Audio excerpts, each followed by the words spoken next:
Take 4. Olá, meu nome é Felipe Calixto Scheib. Eu sou o Gabriel Capelete. Eu sou a Mariana Matos e o objetivo desse trabalho é a criação de uma votação eletrônica utilizando blockchain através da plataforma Ethereum para o registro dos votos e a apuração da eleição. A gente fez o levantamento dos requisitos e o desenvolvimento todo em conjunto aqui no Laboratório Bridge, e para a apresentação desse trabalho a gente dividiu em 3 partes, sendo o Helios, o Web Service e o contrato. Para a validação da votação na blockchain, o professor sugeriu que a gente utilizasse o Helios para fazer esse controle. A gente optou por também fazer isso. Então a gente pegou o código do Helios disponível pelo IFSC. A gente não conseguiu fazer nenhum dos requisitos funcionais. Isso a questão de implementação, porque devido ao curto tempo a gente preferiu focar mais na parte do contrato e não no Helios. Porém, caso a gente fosse fazer os requisitos de criar eleição, registrar votos, adicionar eleitores, a gente identificou que tem a classe verifier.js dentro do Helios Booth especificamente, e ali é onde são feitos o Celery, faz todas as funções dele, ou seja, verifica o conteúdo da cédula, cria a eleição, faz a votação.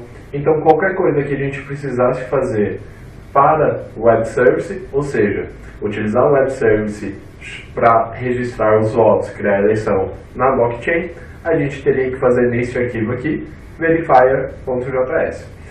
Além disso, existe uma classe de testes, que nessa classe é onde ficariam as nossas validações. Aqui já tem a criação de eleições e de votos, então a gente não utilizaria a interface do Helios para fazer essa validação, mas sim essa classe de testes já existentes. Isso porque a gente teve algumas dificuldades utilizando o Helios para criar eleições, criar eleitores, e daí então a gente faria a validação por aqui. Em relação ao Web Service, foram levantados os seguintes requisitos: criar a eleição, definir eleitor, remover eleitor, votar e gerar o Bulletin Board. A tecnologia que a gente escolheu para usar eles foi Python, um servidor em Python, utilizando o framework Django. A gente optou por essas tecnologias pelo Helios já ter sido implementado usando elas, e a gente não conhecia, então a gente achou que a gente já vai ter que aprender para mexer com o Helios, então a gente já junta tudo numa só, né?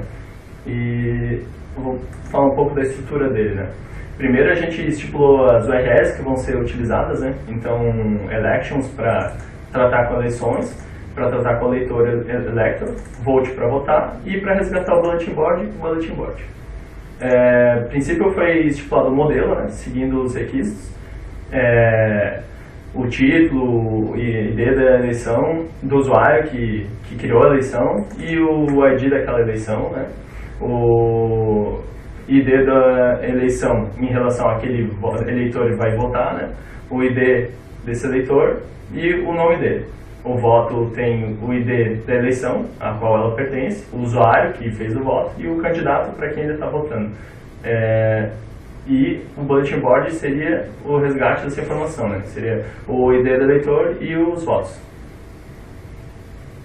Foram feitos serializadores, né, que utilizam o REST Framework, um framework compatível com Django, que já faz a serialização dos JSONs que a gente utiliza na comunicação. E na parte da visão é onde ocorre essa transcrição, né, recebendo. Então a gente fez um GET para as eleições, você pegar todas as eleições existentes, um POST que cria uma eleição, um POST do eleitor que insere o eleitor numa eleição, um delete que vai remover esse eleitor dessa eleição, o vote que, né, realiza a votação, e o bulletin board que recebe o ID de uma eleição e vai resgatar então a informação o bulletin board daquela eleição. O estado atual do trabalho, ele possui, a gente fez testes para validar essas comunicações inteiras. Então, campos como esse aqui são utilizados para validar, né, serializando e deserializando essas informações. Todos para teste. O ideal, como está marcado aqui no to-do, seriam fazer chamadas para o nosso contrato que estaria rodando num servidor teste, né? Mas, infelizmente, tivemos problema na integração do Web3, que é a ferramenta para comunicação, dentro desse nosso servidor Python. E o tempo curto que a gente teve acabou dificultando isso, então a gente acabou deixando isso de lado, pois é um negócio menos importante. Eu vou falar da parte do Smart Contract, que a gente levantou vários requisitos para fazer esse contrato, mas, no geral, seria ter um administrador, ter um eleitor e ter um bulletin board onde estaria registrado quem votou naquela eleição. Para a implementação do contrato, a gente criou uma estrutura de eleitor que possui uma lista encadeada, que é esse Next Elector aqui. A gente utilizou a lista encadeada para otimizar a geração do bulletin board, porque o mapping já instancia toda a lista, para todas as chaves. E uma iteração sobre isso seria muito custosa. A gente também criou o Bullet ID, que é esse ID aqui, e que atualmente ele é só um ID incremental, para a gente poder realizar os testes. E se a gente conseguisse fazer a integração com Helios, esse Bullet ID seria, na verdade, o hash da votação.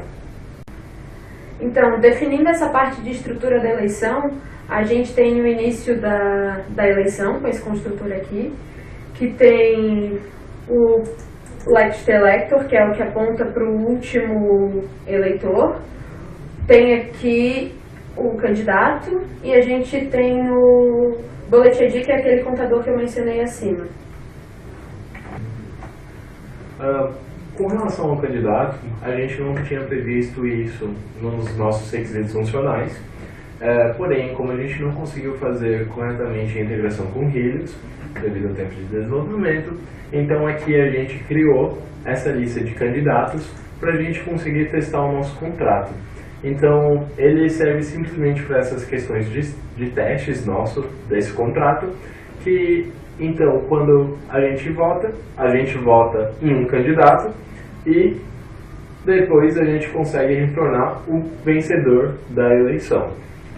Então, aqui, quando a gente cria esse construtor, a gente recebe um total de candidatos, que é o que é utilizado para definir o tamanho do vetor. Além disso, a gente tem aqui um atributo owner, que é citado, que é o referente ao nosso administrador, e ele é citado através desse message.sender. Esse cara aqui, ele é executado no momento em que a gente executa o construtor. Então, quando for criado o construtor, ele vai instanciar todas as variáveis, atribuindo então a carteira de quem está requisitando esse construtor ao owner. O que esse owner vai fazer?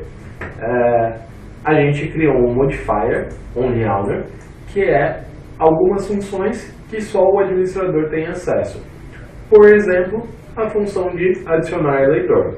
Para a gente poder adicionar um eleitor, a gente vai receber um ID desse eleitor, e que seria a carteira dele, e a gente define algumas coisas da nossa lista encadeada. Então, ele não vai apontar para ninguém, ele vai dizer que vai poder votar, vou explicar essa parte já, e vai definir o ID da eleição também.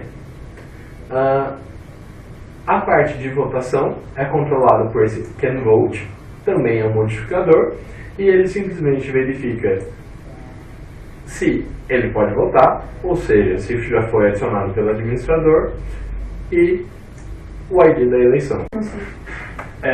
Temos também a função para votar, que recebe o ID do candidato, né, que está recebendo o voto. Então aqui a gente atribui esse voto, como foi falado, mais para questão de teste. Esse ballot index também é mais questão de teste, aqui seria atribuído o hash. E aqui ocorrem as operações em cima da lista encadeada para que elas funcionem. Então a gente marca um header inicial, caso ele ainda não tenha sido marcado, e a tail a gente vai marcando para sempre ir atualizando a tail da lista. Esses valores são utilizados aqui embaixo nessa função, que retorna então uma lista com os endereços dessas rotações, né? O bulletin board. Ela pega a partir da head da lista e vai percorrendo ela até encontrar o fim dela, né? Então, assim, retornando a lista. Bom, com a intenção de integrar isso com o Web Service, esse contrato foi adicionado em um dos servidores testes do Ethereum. Lá, a gente conseguiu, utilizando wallets criadas, realizar operações de criar a eleição, adicionar o usuário e gerar a eleição, coletar o bulletin board e também, como para teste, pegar o vencedor. Com essas funções rodando em teste, a gente pôde então ver o quanto gas estava sendo gasto por cada função e fomos otimizando-as para cada tentativa, né? Foi assim que a gente chegou na lista encadeada.